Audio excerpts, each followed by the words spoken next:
Hello, welcome to another episode of Smart Talk Sabah. I am your host, Joanna Suhanli Rampas, and today we sit with a national politic heavyweight right at the moment where Sabah is defining its own political trajectory. Now, with the state polls around the corner, and his perspective matters not only in Kuala Lumpur, but of course here in Sabah, where the voter sentiments are shifting rather fast. So joining with me today here is Minister of Transport and as well as Secretary General of the Democratic Action Party, YB Anthony Loke. Hi, thank you.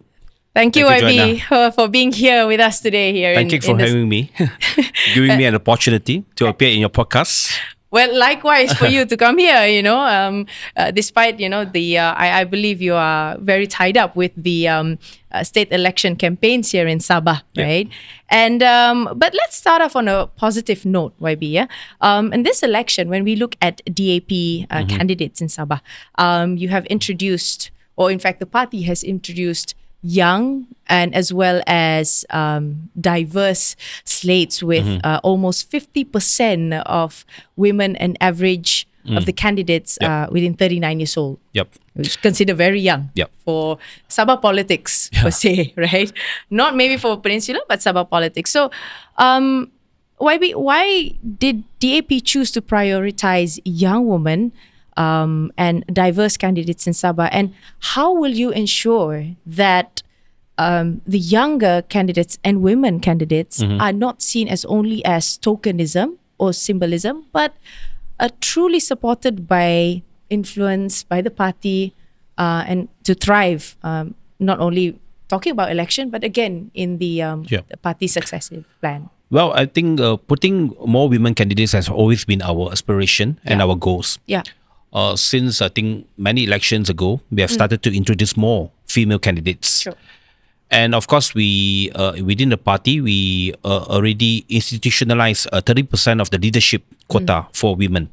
That's why in our highest decision-making body, the Central Executive Committee, we have 30% women in the CEC. Okay. And it's our hope that we can introduce more female candidates. And in this particular election, out of 8 candidates, there are 4 women. So 50%. And I'm sure this is above beyond average. 30%. Yeah, even beyond 30%.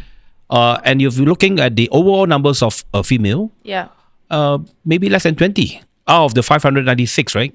So 4 are already from the DAP. So I took pride on that. Because I think that we want to show that we are progressive, we are inclusive. Right. And I think women play an important role in politics because, for the simple reason, half of the voters are actually women. Right? So that you must give them the representation that they need. And we hope that women also can bring perspective from a woman into government, into policies, in parliament, in state assemblies. So in terms of putting them, it's not just about tokenism, not just to become candidates. We want them to win. And I think we have seen a lot of good examples proven that when they are elected, they can perform, they can do their job well. Yeah. And we are putting them into some of the seats which are winnable. Right. And what makes your young women candidates stand out to Sabah voters this time? What can they offer? Especially when authenticity and, of course, local representation matters more than ever this election. Well, I mean, if you look at Sandakan, for example, we have a member of parliament for Sandakan, Vivian Wong, who has by and large performed quite well. And she's quite popular on the ground from our survey, from our feedback. Okay. That's why we are fielding her in the state constituency as well. And she also brought along one of her assistant to be introduced as a candidate. And that's why we are putting 2 women in Sandakan, both seats in Tanjung Papat and in Iropura. So we think that, I mean, they have proven themselves, firstly, on the ground. And there's no reason for us to deny their opportunity. Of course, there are other candidates that were not selected, even though they were probably longer or more experienced. But we think that, from giving and empowering a female representation, this is the right thing to do. And we think that female candidates are equally good, and we hope that by giving them an opportunity to be candidates, and hopefully they can be elected, they can prove themselves. I guess gender, doesn't make any difference when it comes to delivery. Because at the end of the day, I think what is most important is whether you're a man, you're a female or a male politician. The most important thing is whether you can deliver and do the job. Prior to the election. I mean, after the election. Right. So I think that gives us a very good sense of the kind of leaders DAP is bringing forward in Sabah, and we can see fresh faces. I see my friend Desmond in Luyang. He's the youngest candidate exactly in our slate, 25 years old.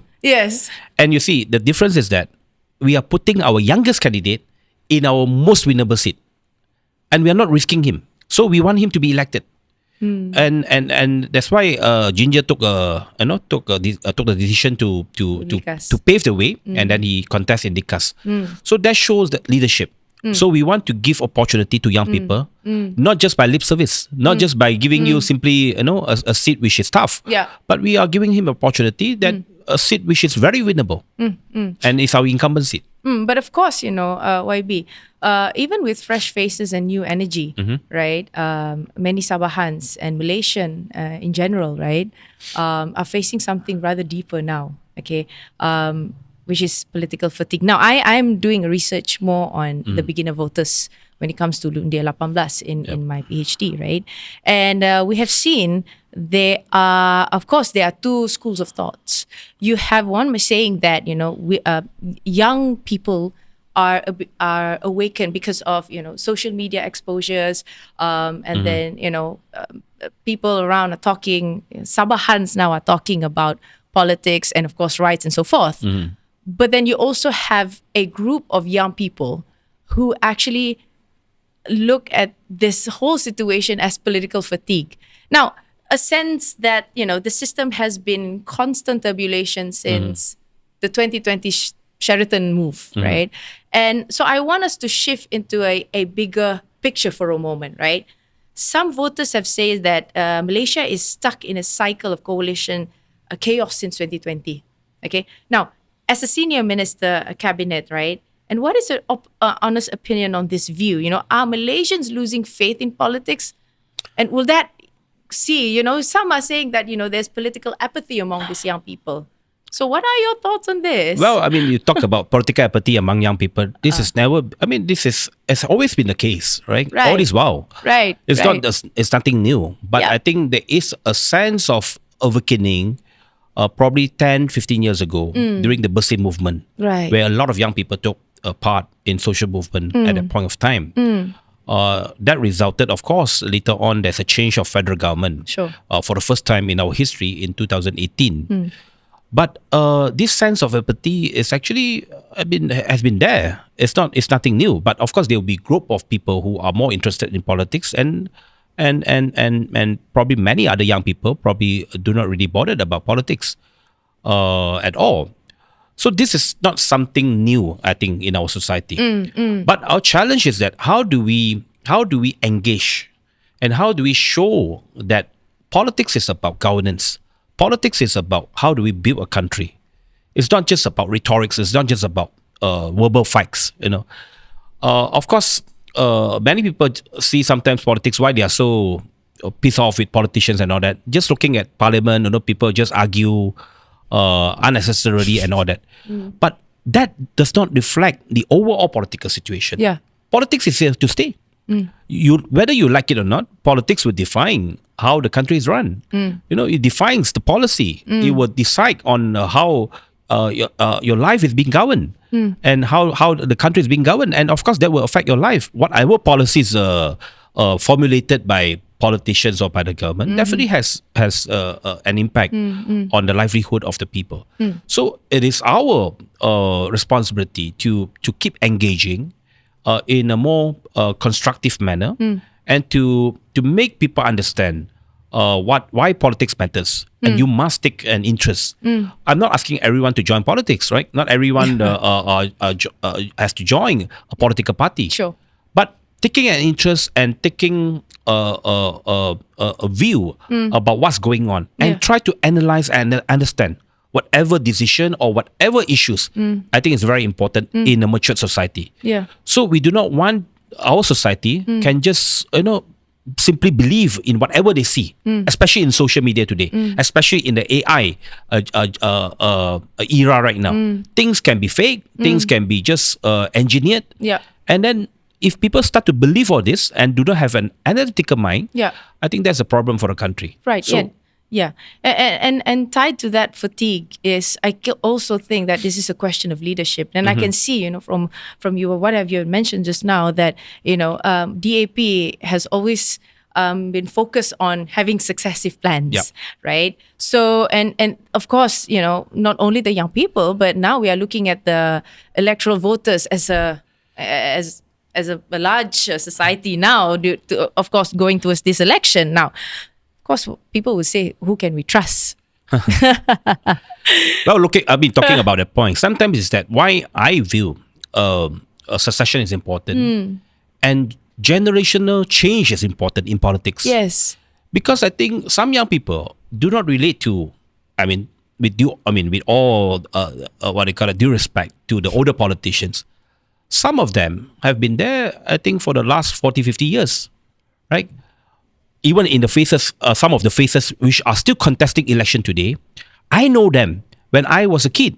When I was in Form 1, I already know about their names, right? But they're still talking about contesting election.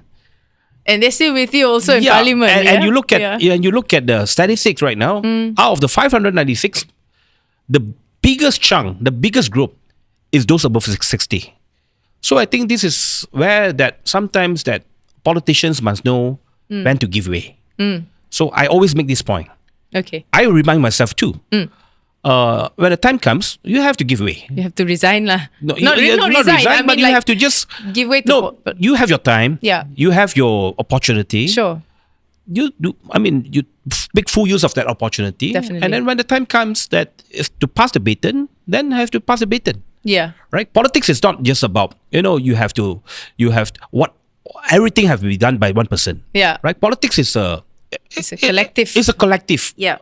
Responsibility. Correct. Yeah. And YB, talking about leadership too, and I would like to ask you on your personal experience. And people see you as one of the, I would say, the less dramatic, non-drama, very steady, YB, or in fact minister. And how do you maintain this credibility in this political landscape that is full of shifting alliance over the last 2 elections or so?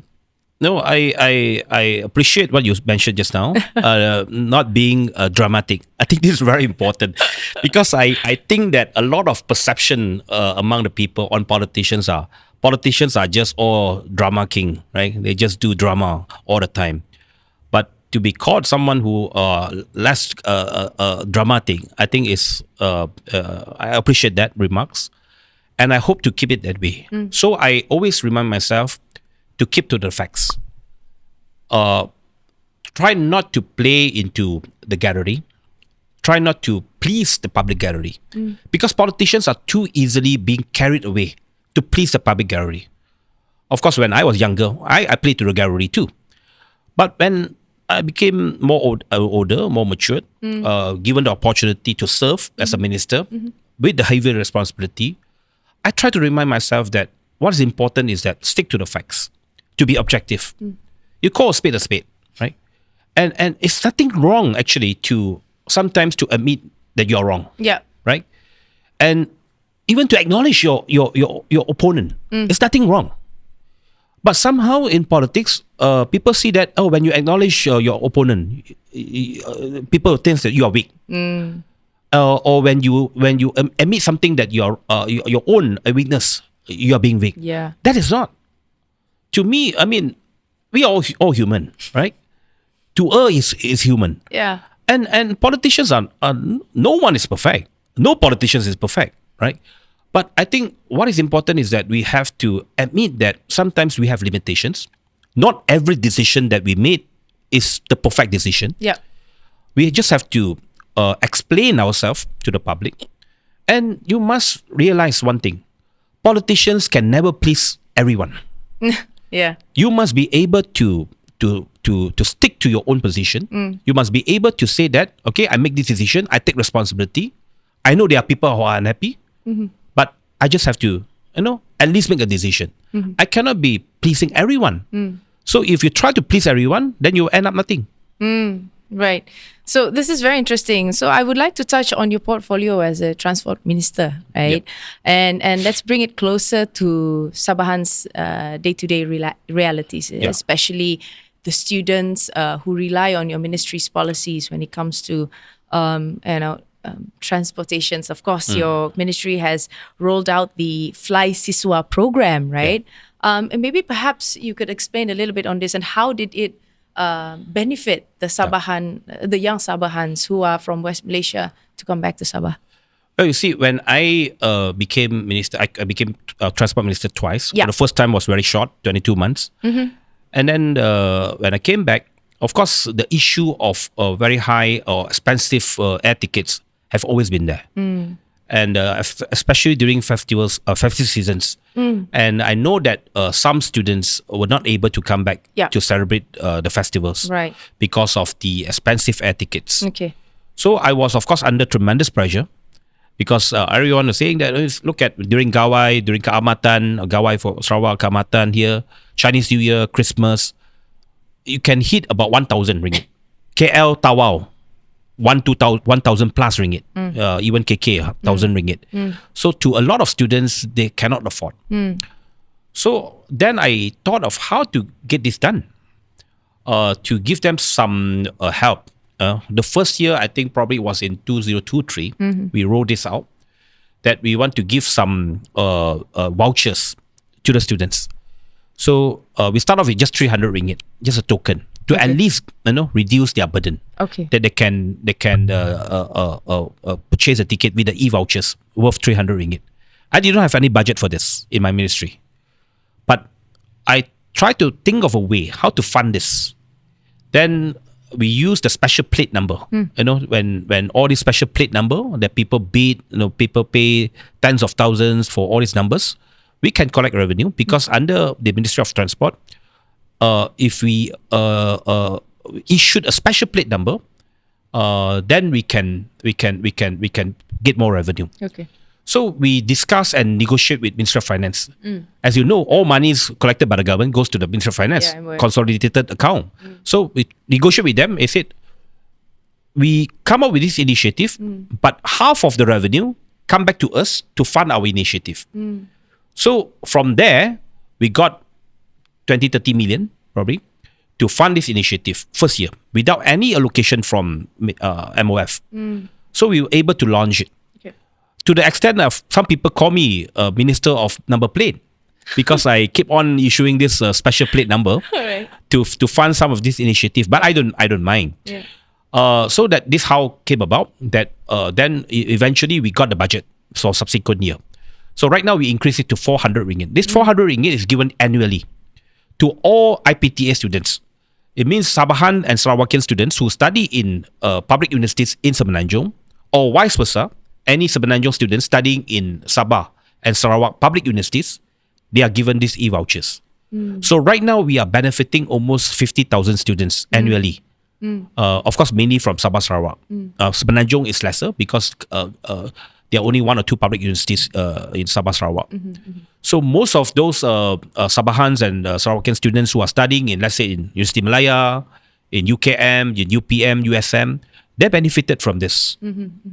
Now, I'm quite interested, YB. So beyond Fly Siswa, are there any plans, or maybe this is a bit too late now, right? But because people are wondering whether there are plans to add additional steps into your ministry of exploring the support to the young people or the young Sabahans or Sarawakian for that matter, right? Of course, the election is not in Sarawak yet, but to have that support for them to come back to Sabah and also participate in the elections, because now what we see that a lot of them are unable to come back. Yep. And then of course we have to see that the realities in Sabah, students, especially from the remote districts, now we are looking at they face higher cost and of course long journeys going home. And now the perception is that, is this, election is only for the ones who can afford. So, maybe perhaps, the Ministry of Finance, the Ministry of Transportation perhaps might look into this. Or is there any there is a special initiative by AirAsia to offer fixed fare. Fixed fare, okay. Fixed fare. I think it's about 299 or something. I will get the exact figure. About 299 or just about 300 plus.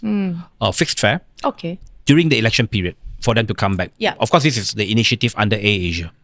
We will facilitate if they request for more slots, more additional flights.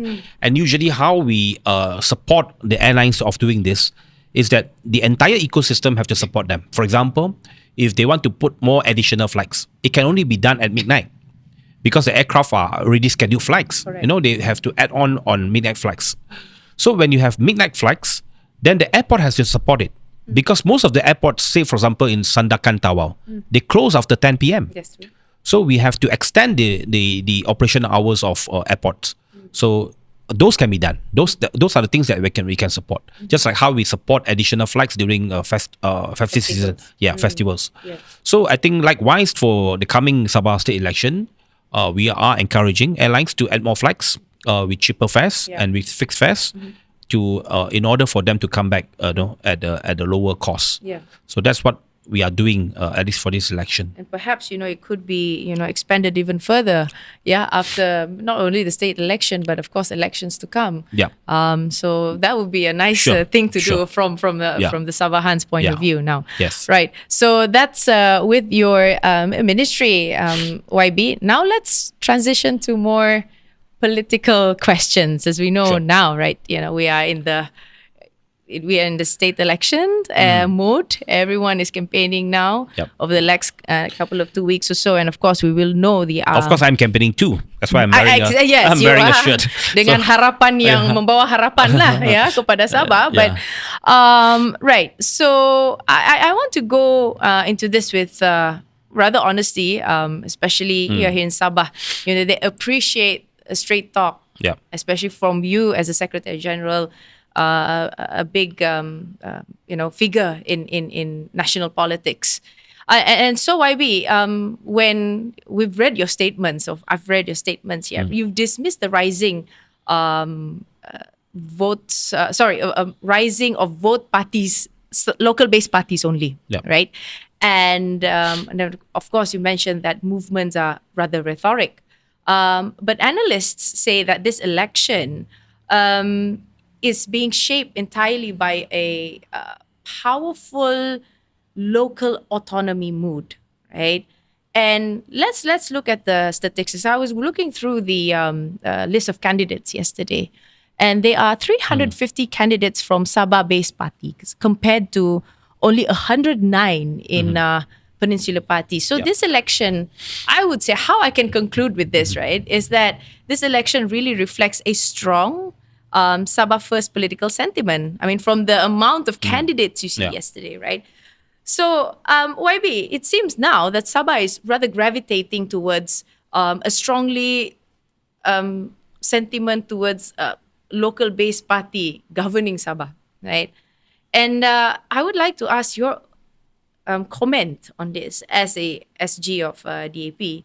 Why should Sabahans then will vote for DAP when the momentum is clearly towards Sabah-based party, not just by sentiments we're hearing around, but again the data shows yesterday, your pengumuman calon, more than 350. So what's your comment on this? Firstly, I would like to correct the terms. We are not peninsular-based party, but we are a national party. Okay.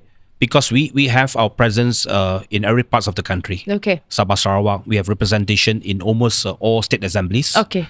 With the exception of a few.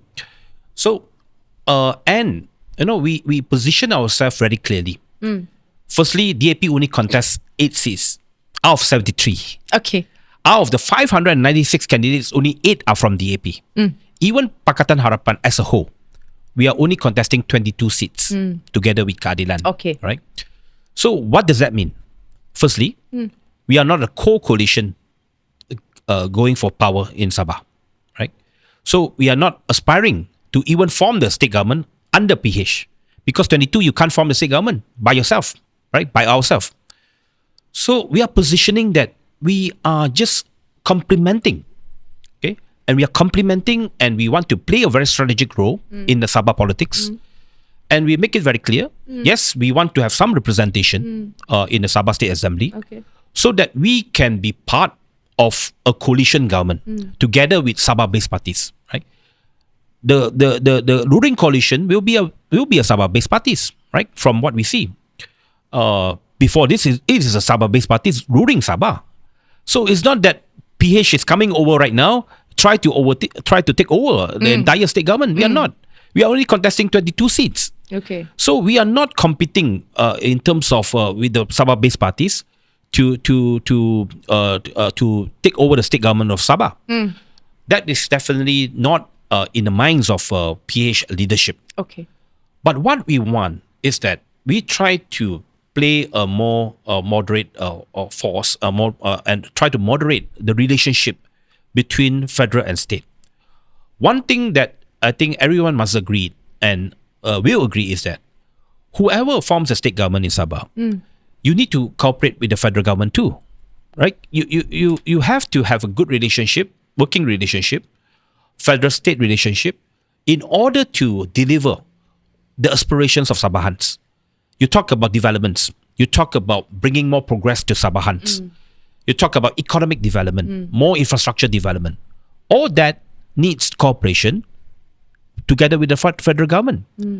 So we want that role to be played by some of our reps here, especially DAP, together with our partners, PKR. And of course, we will support the Sabah-based parties in terms of forming the state government. As you mentioned, these elections is very fragmented, right?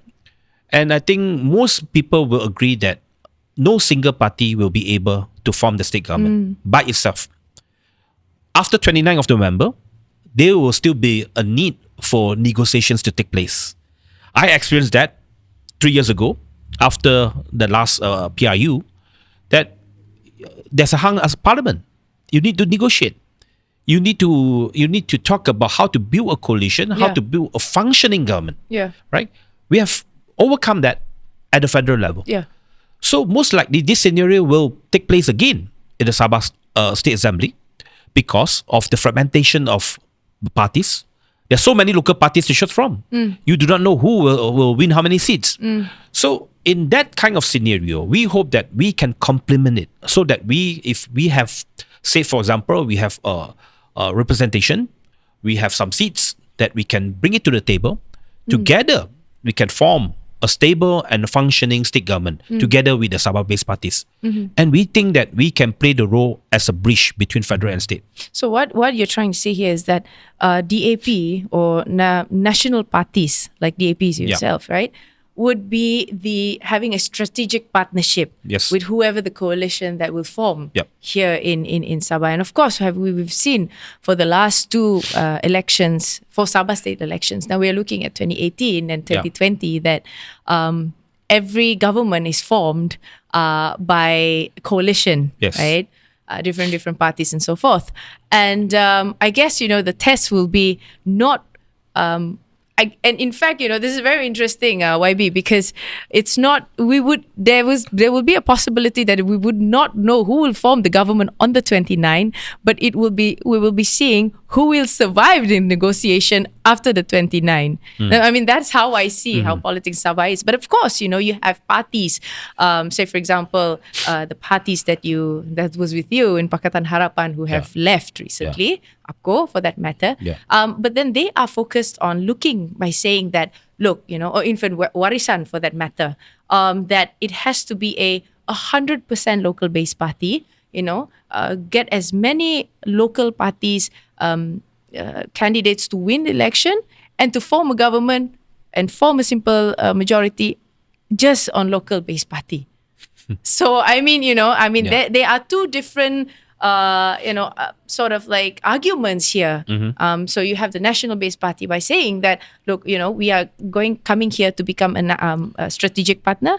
But then at the other spectrum, you have this local-based parties who wants a so-called like macam Sarawak, right? So that's how I see the whole situation now, and it's rather complex when you see. Of course, it's complex. I mean, Sabah politics is much more complex. Always complex, yes. Than Semenanjung or even Sarawak. Yeah.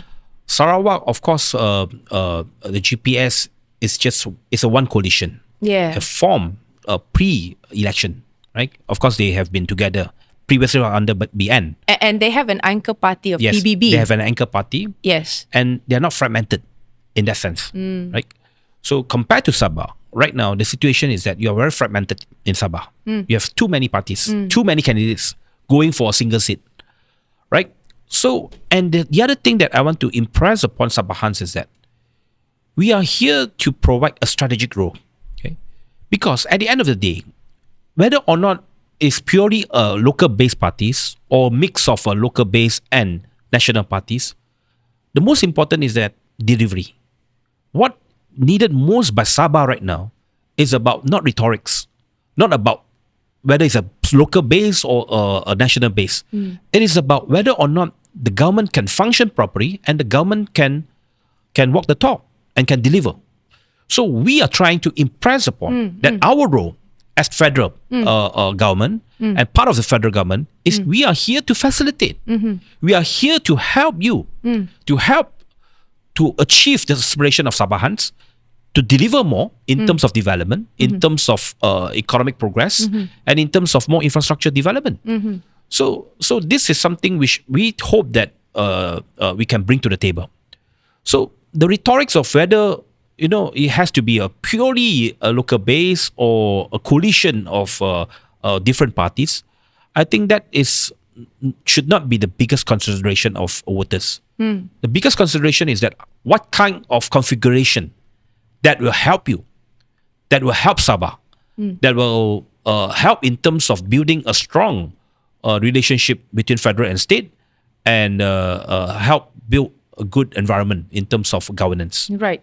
I'm bringing further our conversations into looking at DAP, National Party. But of course, you have mentioned that you now have you are a national-based party, but have representatives in every part of the states. Yeah. And that includes Sabah. Yeah. Right.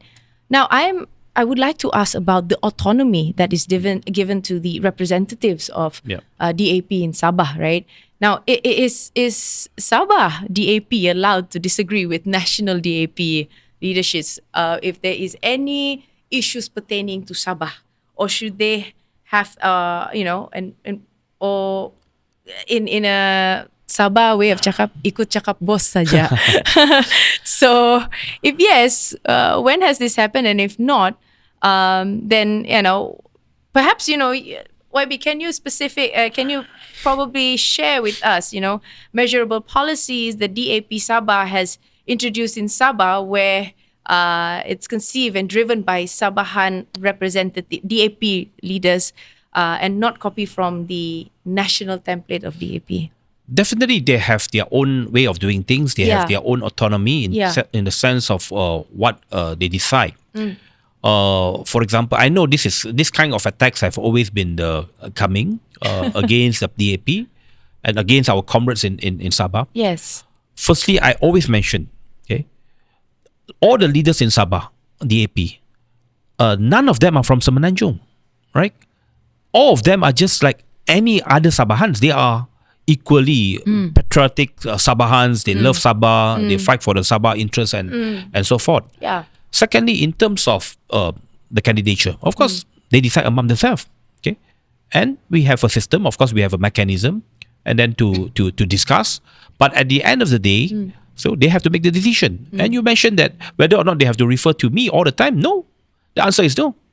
They take their own decision as far as Sabah issues are concerned. say, for example, on the 40%, immediately they came up with a position. They said that ask the federal government not to appeal. So I openly mentioned that we adopted that position of Sabah DAP. And the press asked me, what is the DAP's position? I said, Sabah's DAP position is DAP's position. So they don't ask me whether or not they can mention that. I said, go ahead. Yeah, go ahead. Right? They don't have to ask me. They issued a statement to say that ask the federal government not to appeal when the ruling came out. So I adopted that as a position, okay, as a party position. Yeah. So there is no such thing that they have to get my permission from headquarters on whatever they do or whatever they say. So especially on things related to Sabah, they have taken always a Sabah position vis-a-vis with the people of Sabah. So you can see and you can check back whatever position they took. I do not think that they have betrayed or go against the wishes of Sabahans. Now let's so what we can conclude here is that DAP Sabah representatives have their own voice, definitely, in terms of this, and is it correct for me to say that DAP has now adapted to Sabah's political landscape through the representatives that they have? Yes, of course. I mean, yeah. I mean, we know for sure, Sabah politics is very unique. Yeah. Okay. And no politicians from Peninsula can really understand fully about how Sabah politics works, right? Indeed, yes. I mean, and to be very frank, of course, the locals understand the local sentiment much more than from Kuala Lumpur, right? Definitely, we have to depend on our Sabah leaders and Sabah representative here, and Sabah leaders who are based in Sabah, born and bred in Sabah, to inform us. I mean, to share with us what is the local sentiment, what is the best position as far as the party is concerned, and at the end of the day, political parties need the support of the people. Correct. So if we do something which is against the sentiment, which is against the public support, then you can't go. Then we can't go very far. Yeah. Right. Yeah. Now let's move on to the speculations of Chinese voters here in Sabah this election. Of course, these have been, they are saying that the traditional DAP supporters, although yes, they are especially in the urban Chinese Sabah, the urban Chinese Sabahans, right, are showing a stronger interest in local-based party. Now that has been one of the speculations that has been going on over the last couple of months, and you have local-based parties, specifically I could say like Warisan, which they see as a more Sabah-based and culturally grounded party, and looking at Warisan as, unfortunately, an alternative to DAP. Now, you see, how do you respond to this, YB, when the Chinese Sabahan voters who feel that the local-based parties rather understands their local identity better than national parties like the DAP? Although you have mentioned just now that you have representatives in Sabah who will, share and give the reports to you, of course, in national, in Pusat or CEC for that matter, right? On this matter. Well, you see, firstly, as I said, our leaders are Sabahans as well, right? They understood the sentiments and aspirations of Sabahans as much as any other Sabah politicians, right? Secondly, if you talk about Warisan, many of the Warisan Chinese leaders were from the DAP too, right? Okay. They started off and they were elected under the DAP ticket too, right? So you cannot come and say that, because I've changed my party, my previous party do not understand the local sentiments as much as my current party is. So I think this is a fallacy, and this is something which is political talk, has no grounds, and in terms of, I think, do not have any sound argument.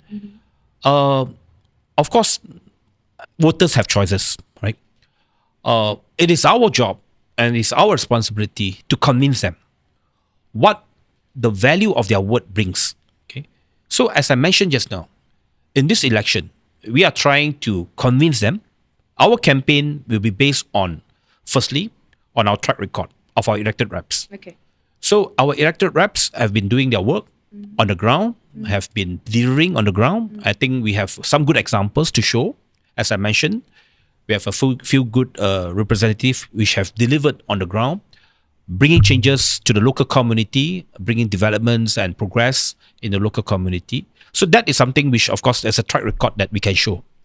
Secondly, is that as a federal party, okay, as a party which are part of the federal government today, what kind of value can we bring on the table? This is where we are campaigning on. Okay, not just about sentiments. It's not just about rhetorics. So I share with in many of my charamas and public speeches. Firstly, as part of the federal government today, we are, of course, have the ability to deliver some of the things that are close to Sabahans. For example, Sabah needs better infrastructure in terms of to bring up your economy. And one of the key infrastructure to bring up the economy is airports. Airports lies in my jurisdiction. Yes. Okay, so I can bring that value to the table to work together with our leaders in Sabah. Hopefully that, when they are part of the state government and you have a good relationship, then we can work together, put aside all the rhetorics, put aside all the arguments, work together and deliver results, implement projects at a faster pace. So this is something which we think that we can bring tangible results. My colleague, who is the Minister of Housing and Local Government, he's in charge of local government. Of course, there are purviews under him, there are allocations under him, which can help to help in terms of more infrastructure or more amenities to be built in the various local councils throughout Sabah. So those are the things which we think that we can bring tangible values when we have representation in the state assembly, hopefully in the state government, that can work together with the federal ministers and federal leaders who are part of the party. Yeah, what I can see here is that, of course, PH, your DAP will be contesting under the flag of PH, and you are having a coalition, with GRS. Yeah. Of course, unfortunately, there are some places that they have minor collisions, but of course, that's politics. But what I can see electorally, we are not in a coalition. Yes. Because we are in a coalition when we were in government. Yeah. But you see, going into election, every coalition is on their own. So even though that we have some minimal understanding, not to contest each other.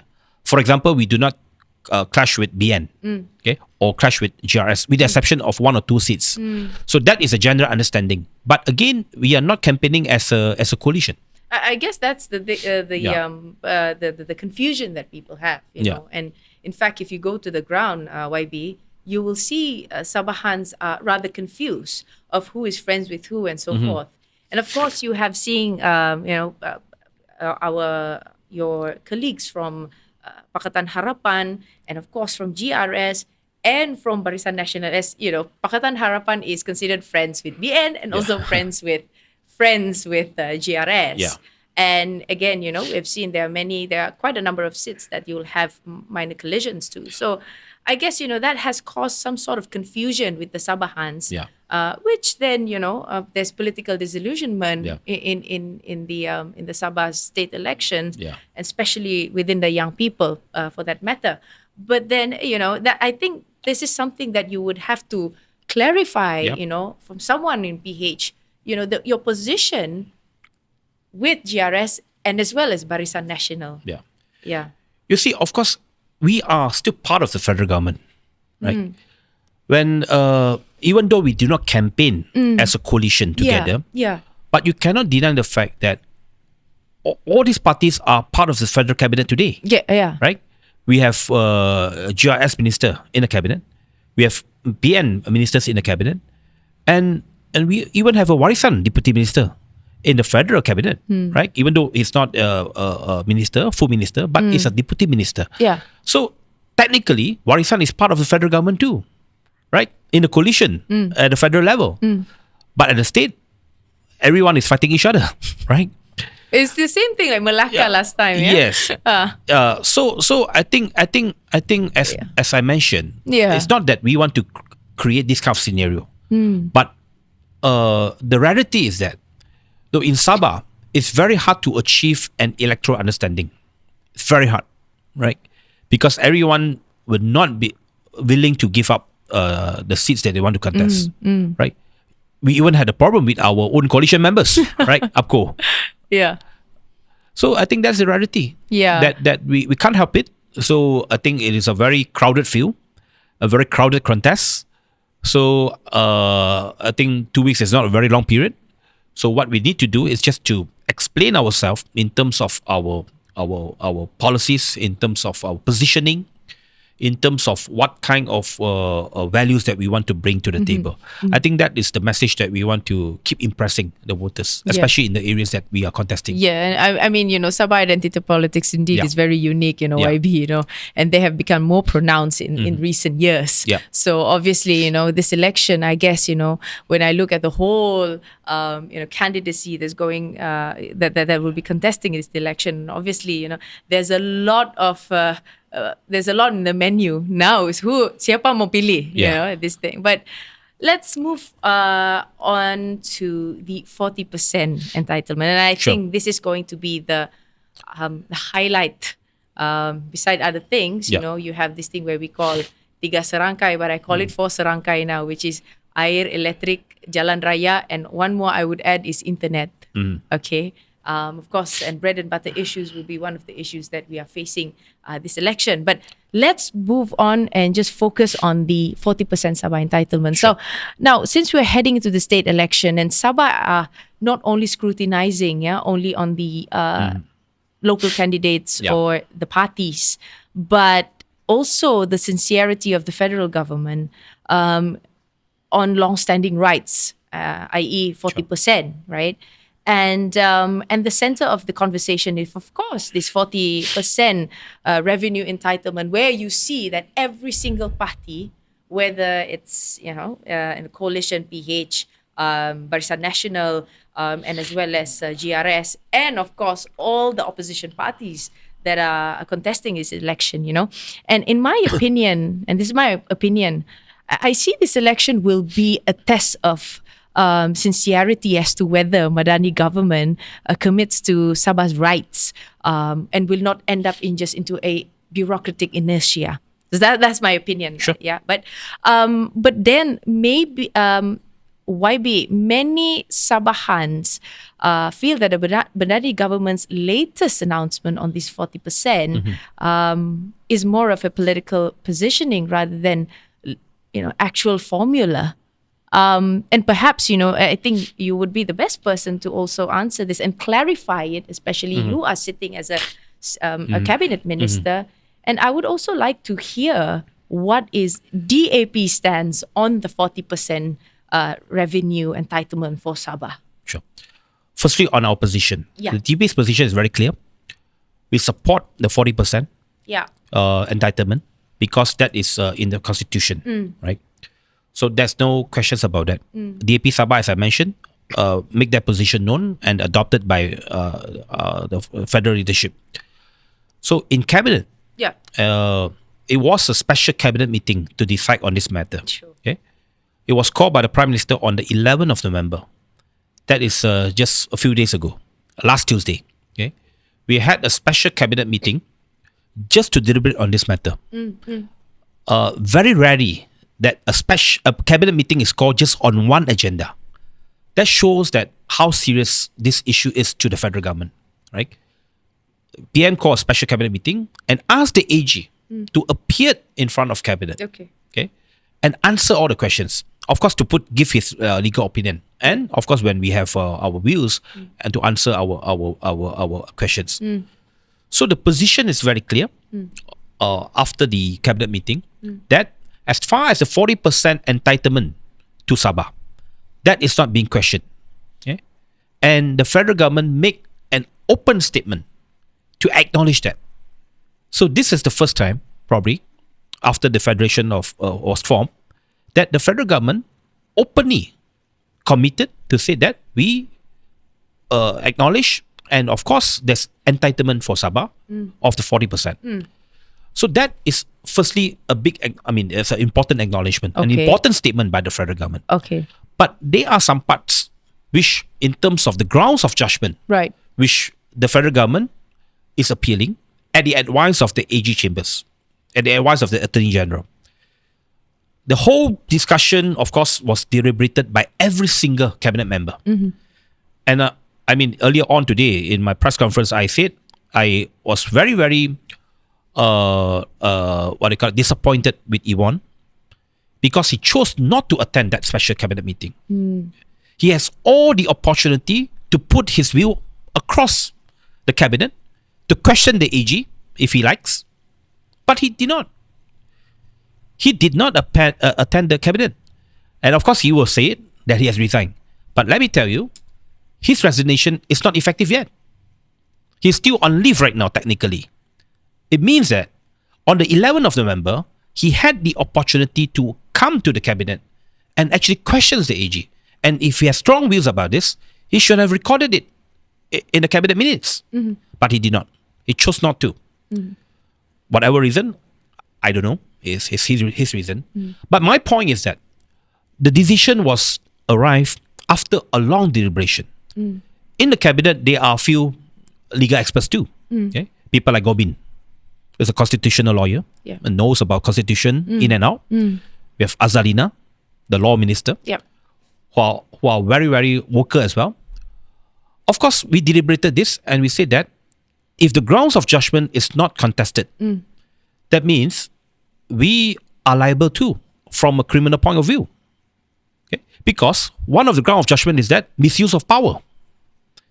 If you acknowledge that there's a misuse of power, we are acknowledging that we misuse of power. That means somebody can lodge a police report and a criminal case can be instituted against any one of the cabinet ministers. And bear in mind, not only the current cabinet, way back to 1974, and not only federal government, it includes the state government too. It means that whoever became chief minister from 1974 up to now are liable to, if this particular point is not contested. So you have to separate these two issues. First is the entitlement. The entitlement of 40% is not being questioned. In fact, the process of negotiation already started, right?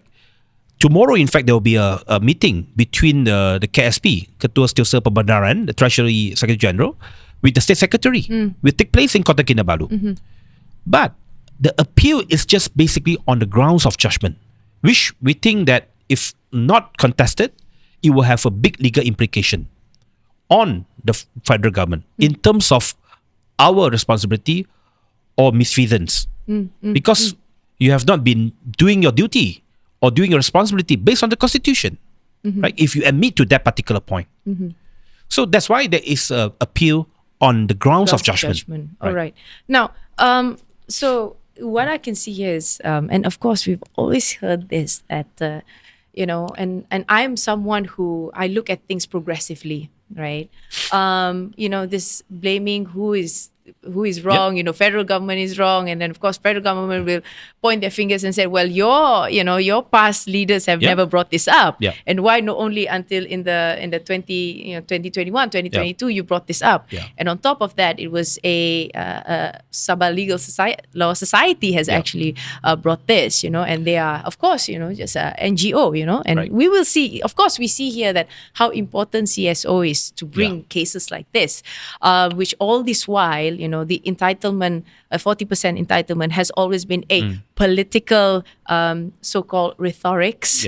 Every single election, every single party, and especially leaders from the I would say the Crocker Range belt, the Highland belts here in Sabah, are championing on this. But at this point, we can see that not only CSOs, but now there is a political understanding and awakening of the Sabahans to look into this issue. And what I can see here is that, and I'm a Sabahan, I would like to look for a solution to this rather than going back and forth, to the courts. And I think we need young generation leaders like yourself, and probably me next time, I don't know, but we can actually sit down together, because what we don't want is to ruin the ecosystem of the Federation of Malaysia that we have. So I would like to get your opinion on this.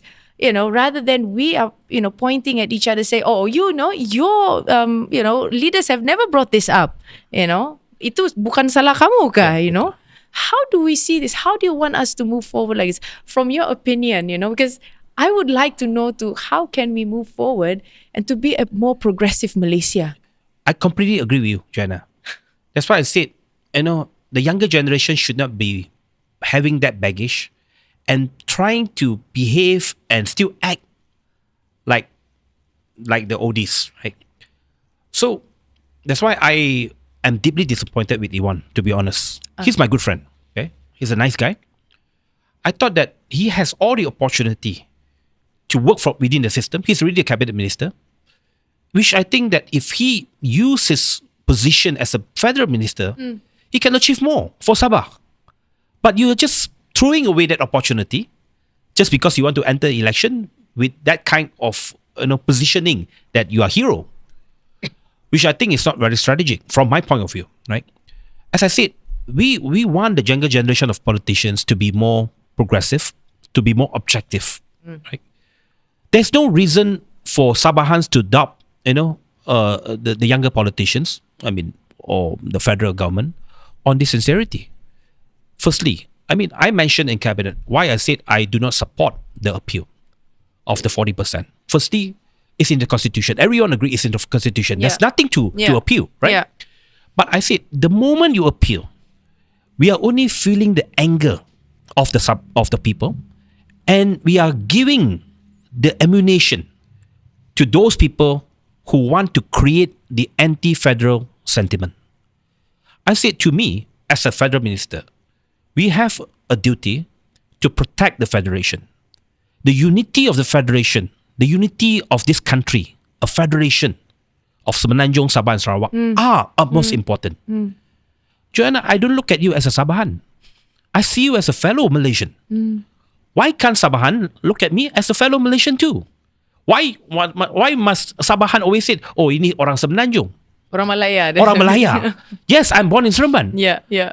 But we are all Malaysians, right? There's no reason for me why I want to see Sabah being failed. I want to see Sabah progress too. If Sabah progress, I always mention this in Parliament. That's how we conduct our business with Sarawak too. Yeah? I was the Minister of Transport who delivers in terms of legislation to surrender back the Bintulu Port Authority to Sarawak. Okay. I mentioned this in Parliament. Yeah. I said if Sarawak succeeds, it means Malaysia succeeds.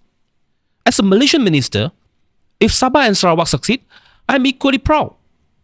So there's no reason why Sabahans have to have that kind of questions and that kind of sentiment against the federal government. So I really hope, that we do not play into this kind of sentiment. This is a federation. It's very important that we keep this federation intact. There are a lot of movement around the world. We see there are a lot of movement around the world where, countries with the federation, they try to break up, they try to separate. But always the end result is that it's not going to be peaceful, right? So we are not making any threats. We want this federation to succeed. And for this federation to succeed, yes, we know there are past imbalances that which we must correct. Yeah. Right? This imbalance must be corrected. And I tell the PM too. And the PM is fully understood. For this federation to succeed and for this federation to survive, the imbalances must be corrected.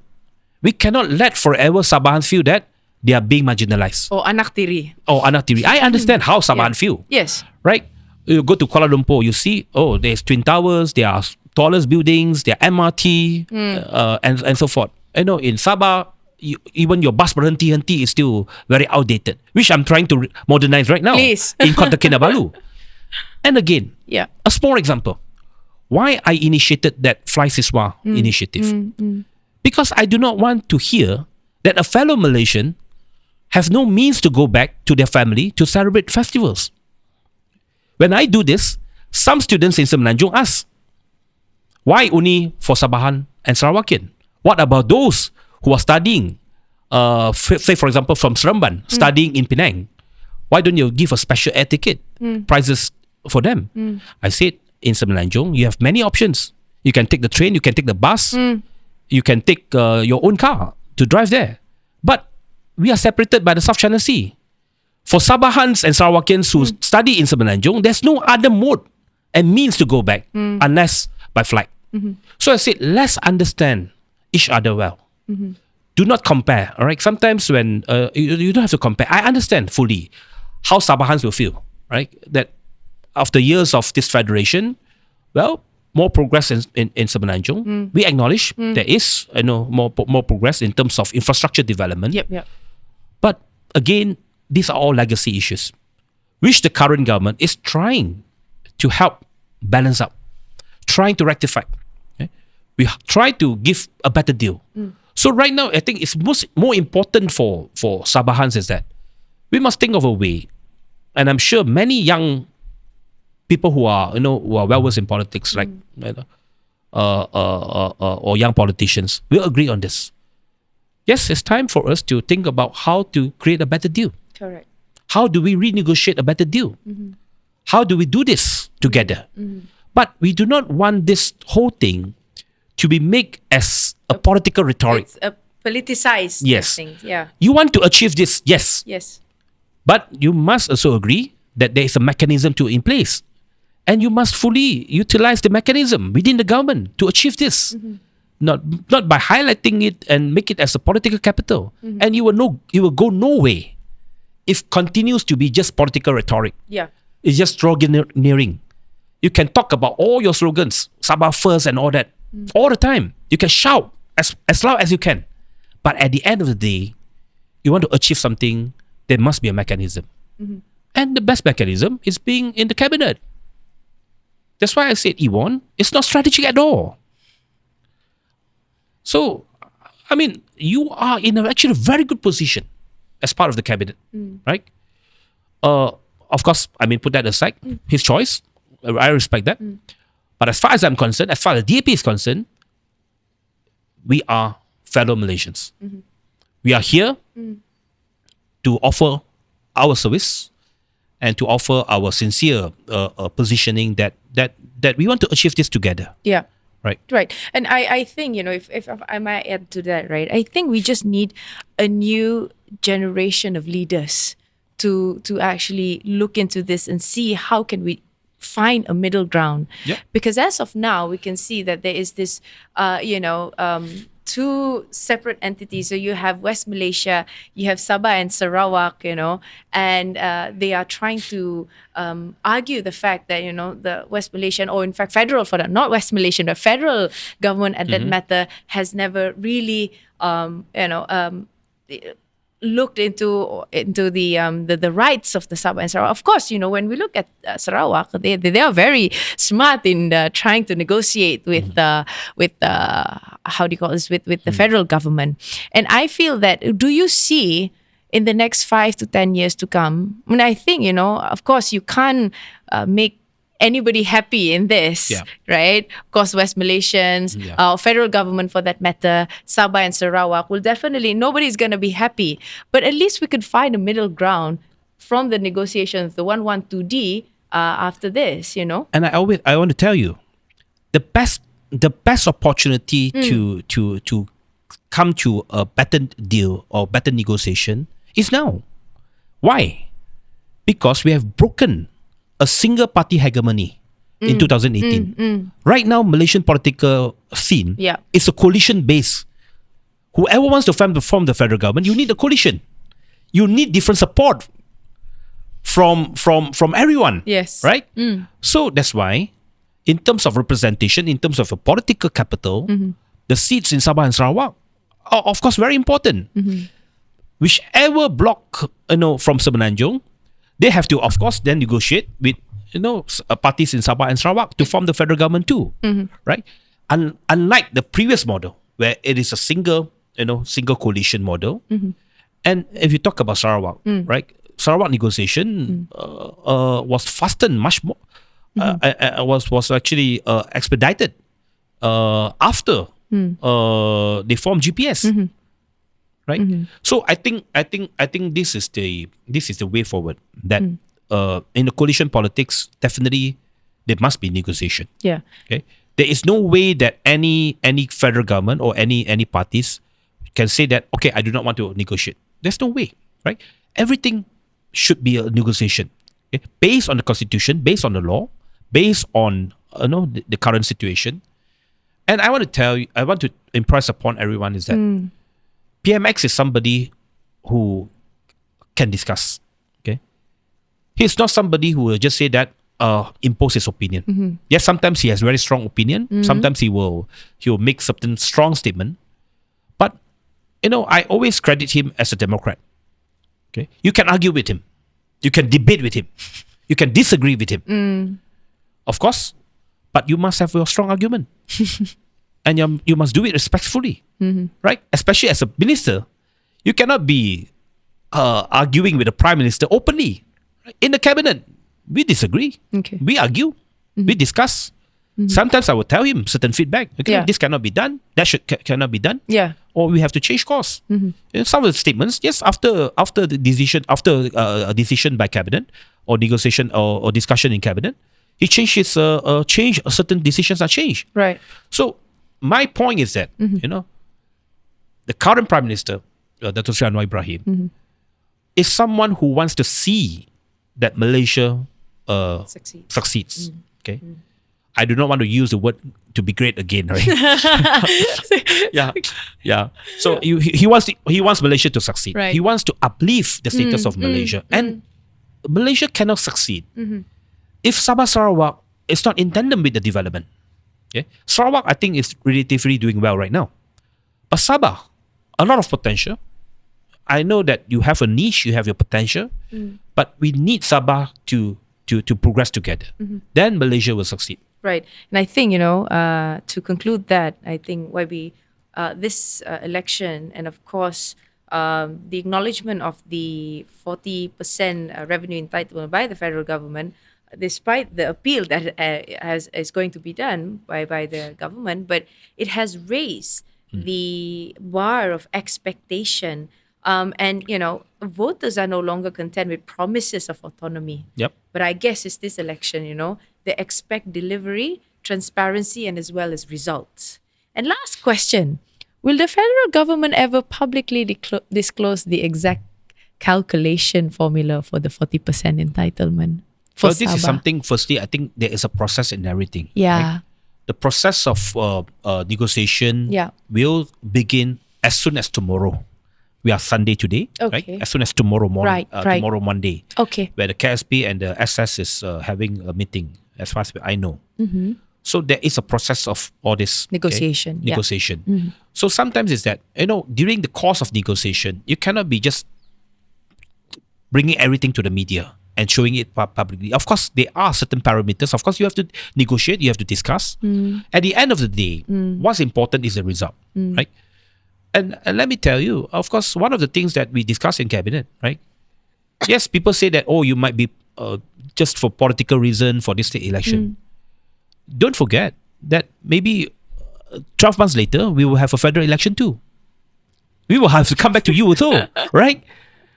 So if there is no sincerity, if there's no delivery or no progress, at the end of the day, that we will be subjected to the decision of the people too.